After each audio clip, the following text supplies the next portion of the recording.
नमस्कार दोस्तों, आप सभी का स्वागत है। आज हम भारत की यानी कि इंडियन ज्योग्राफी के विभिन्न प्रश्न की चर्चा इस क्लास में करेंगे और उनको सॉल्व करने का प्रयास करेंगे। तो आइए देखिए, हम हमारे प्रश्न स्टार्ट करते हैं। पहला प्रश्न है, आंध्र प्रदेश की पुरानी राजधानी कौन सी थी?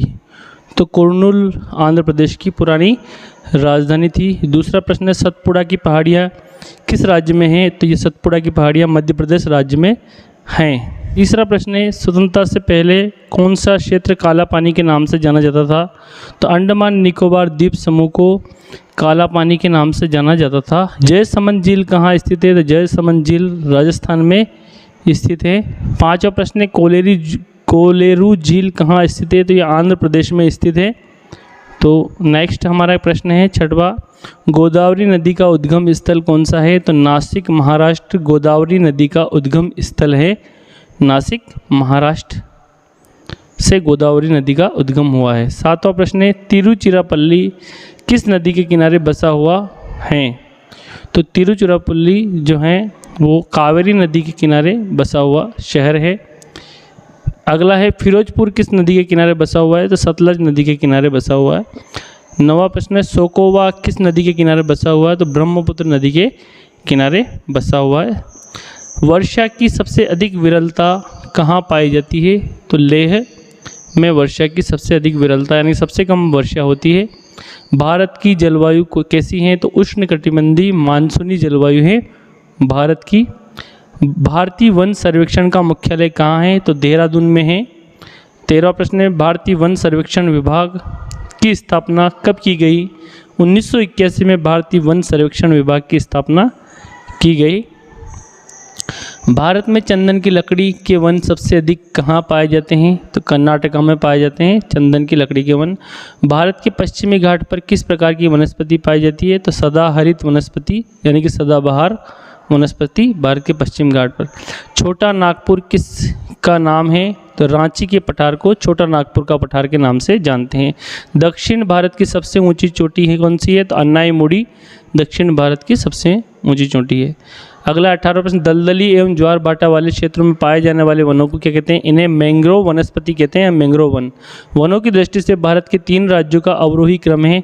तो सबसे अधिक मध्य प्रदेश, उसके बाद अरुणाचल प्रदेश, उसके बाद छत्तीसगढ़ हमारा करेक्ट आंसर। वनों की दृष्टि से 3 राज्य मध्य प्रदेश, अरुणाचल प्रदेश और छत्तीसगढ़। अगला है, राजाजी राष्ट्रीय पार्क किस जानवर का प्राकृतिक आवास है? तो राजाजी राष्ट्रीय पार्क का संबंध जंगली हाथी से है।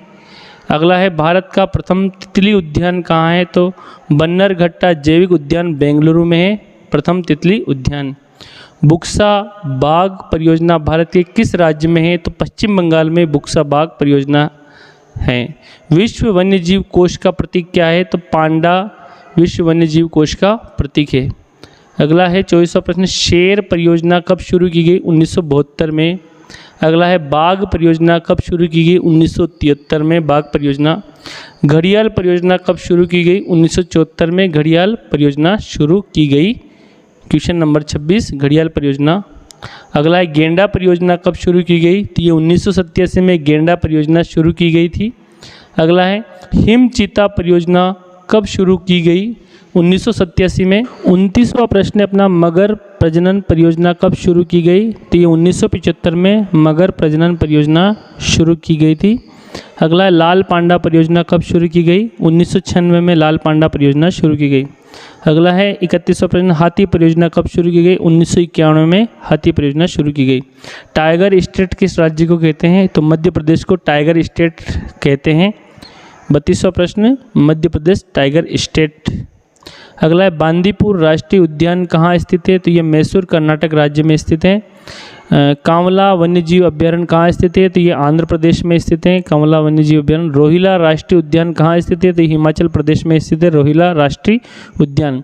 अगला है, इंद्रावती राष्ट्रीय उद्यान कहाँ स्थित है? तो बस्तर मध्य प्रदेश में इंद्रावती राष्ट्रीय उद्यान। सरिस्का वन टाइगर विहार कहाँ स्थित है? तो ये अलवर राजस्थान में सरिस्का वन विहार अभ्यारण्य कहाँ स्थित है? तो धौलपुर राजस्थान के अंदर धौलपुर में स्थित है वन विहार अभ्यारण्य, जबकि सरिस्का अलवर अगला है लेटेराइट मिट्टी को अन्य किस नाम से जाना जाता है? तो मुखरेला मिट्टी के नाम से जाना जाता है। काली कपास मिट्टी को किस नाम से जाना जाता है? तो रेगुड़ मिट्टी, काली कपासी मिट्टी, रेगुड़ मिट्टी। 41वां प्रश्न, किस मिट्टी का प्रायद्वीपीय भारत में सर्वाधिक क्षेत्र है? तो काली मिट्टी। 42वां प्रश्न, पुरानी जलोढ़ मिट्टी को किस नाम से जाना जाता है? तो बांगर मिट्टी के नाम से जाना जाता है। 43वां प्रश्न, भारत में कितने प्रकार की मिट्टियाँ पाई जाती है? तो 8 प्रकार की मिट्टियाँ भारत में पाई जाती है भारत में। 44वां प्रश्न है, किस प्रकार की मिट्टी में जिप्सम का प्रयोग करके उसे उपजाऊ बनाया जाता है? तो अम्लीय मिट्टी में जिप्सम का प्रयोग किया जाता है। अगला है, किस प्रकार की मिट्टी में कार्बनिक पदार्थों की अधिकता होती है? तो काली मिट्टी में ऑर्गेनिक पदार्थ यानी कार्बनिक पदार्थों की अधिकता होती है। 46वां प्रश्न है, ग्रेनाइट और नाइस चट्टानों के द्वारा किस मिट्टी का निर्माण होता है? तो लाल मिट्टी का होता है। भारत के किस राज्य में अंतर्देशीय लवणीय आर्द्र भूमि है? तो राजस्थान के अंदर। अगला 48वां, सुनहरी क्रांति किस फसल के से संबंध रखती है? तो बागवानी व शहद उत्पादन से। कौन सी क्रांति कृषि से संबंधित नहीं है? कृष्ण क्रांति कृषि से संबंधित नहीं है। भारत का धान्य भंडार है पंजाब। पंजाब को भारत का धान भंडार कहते हैं, धान का भंडार, क्योंकि यहाँ सबसे ज़्यादा धान का उत्पादन होता है, अनाज का प्रोडक्शन होता है। राष्ट्रीय रसदार फल अनुसंधान केंद्र कहाँ है? नागपुर में। यहाँ सबसे ज़्यादा नारंगी का उत्पादन होता है। अंगूरों की खेती के लिए कौन सा शहर प्रसिद्ध है? नासिक अंगूरों की खेती के लिए प्रसिद्ध शहर है। भारत के किस राज्य में गेहूं की खेती नहीं होती है? तमिलनाडु राज्य में गेहूं की खेती नहीं होती है। मूंगफली भारत में सबसे अधिक किस राज्य में उगाई जाती है? तो गुजरात राज्य में मूंगफली का सबसे ज़्यादा उगाई जाती है। अगला है, इंदिरा गांधी नहर को किस नदी से जल मिलता है? तो इसको सतलज नदी से मिलता है। इंदिरा गांधी नहर का पुराना नाम क्या है? राजस्थान नहर है। सारण सिंचाई नहर कहाँ से निकलती है? तो ये गंडक से निकलती है, सारण सिंचाई नहर। मंगला नामक तेल कुआं किस राज्य में है? तो ये राजस्थान राज्य में, मंगला भाग्यम। अगला है, काई कलूर खनिज तेल किस नदी घाटी के क्षेत्र में है? तो ये कृष्णा गोदावरी नदी घाटी के क्षेत्र में है। भारत में मैसूर किसके लिए प्रसिद्ध है? तो ये रेशम उद्योग के लिए प्रसिद्ध है। मैसूर कर्नाटक राज्य में है। ये कर्नाटक राज्य में सबसे ज़्यादा सिल्क यानी कि रेशम का उत्पादन होता है। वीडियो को अंत तक देखने के लिए आप सभी मित्रों का धन्यवाद।